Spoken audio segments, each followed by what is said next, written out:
A Fábula da Floresta, a história que eu contarei para os meus netos. Marcelo R.Q. Assim que criou os animais, Deus colocou todos eles juntos numa floresta. Para não interferir na administração da floresta, Deus disse que eles, democraticamente, votassem em quem deveria administrar a floresta. Antes, quem administrava a floresta eram os corvos, porém, cansadas de tantos desmandos, as onças se rebelaram e durante 20 anos foram elas que tomaram conta da floresta e de todos os animais com garras de aço. Terminados esses 20 anos, as onças, exaustas de tantas críticas, entregaram para quem quisesse governar. Inicialmente seria uma raposa velha, mas por um problema de saúde, a raposa velha morreu e o chacal assumiu seu lugar. Depois disso vieram outros animais como a hiena, que dizia que iria caçar os animais marajás, etc.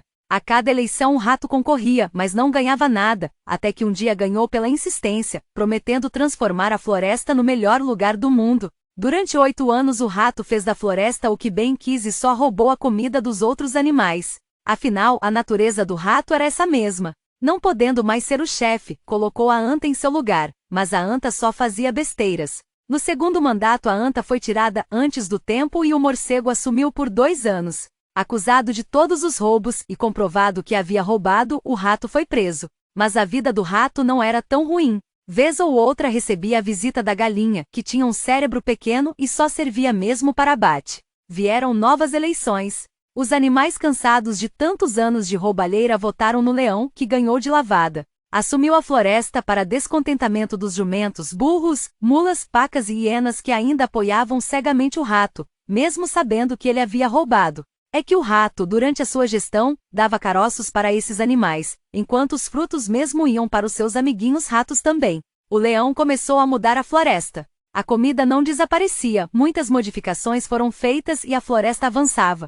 Mas isso causou descontentamento nos outros ratos, que então armaram uma armadilha contra o leão. Pediram a 9 abutres que dessem um jeito de inocentar o rato, e assim eles fizeram. O rato saiu da gaiola se dizendo o animal mais santo da floresta. Os jumentos, os burros, as mulas, as pacas e os veados fizeram uma grande festa. Enquanto o leão governava, os abutres faziam de tudo para atrapalhá-lo. Interferiam em cada decisão, mas para isso usavam um veado que a toda hora entrava com algum pedido absurdo. O leão não queria ferir as leis da floresta, mas algumas decisões foram tomadas para impedir o avanço dos ratos, e o leão consultou as onças, os patos e os pássaros sobre a possibilidade de intervir, mas infelizmente as onças já não eram mais as mesmas de antes. Haviam se transformado em gatinhos medrosos. Os patos até tentarem, mas sozinhos não poderiam fazer nada. Já os pássaros. Que lástima! Não havia entre eles um líder que tivesse a coragem de uma águia, e não passavam de pombos daqueles que cagam tudo, não cantam e só enchem o saco. O líder das aves era uma avestruz que enterrou a cabeça num buraco no chão. Deixaram o leão sozinho.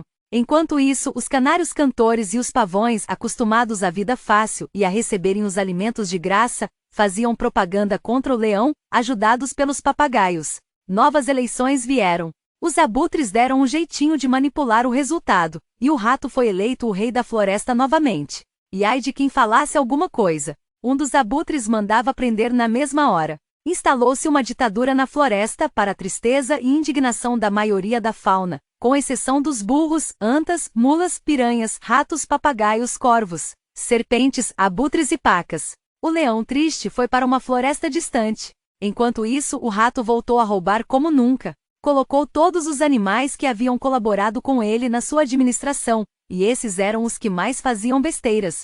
Por exemplo, para tomar conta da justiça, colocou um porco acostumado com os ambientes mais enlameados. Na cultura colocou a gralha e na economia colocou um jumento.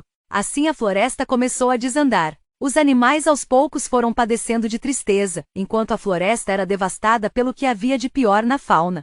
Mas Deus, olhando com tristeza tudo isso, falou: "Um dia, leão, você haverá de voltar, e mais forte. Você vai rugir mais forte, a floresta vai reagir e cada um dos animais, que ajudou a destruir a minha criação, vai pagar caro por isso. Inclusive os que te traíram ou se acovardaram.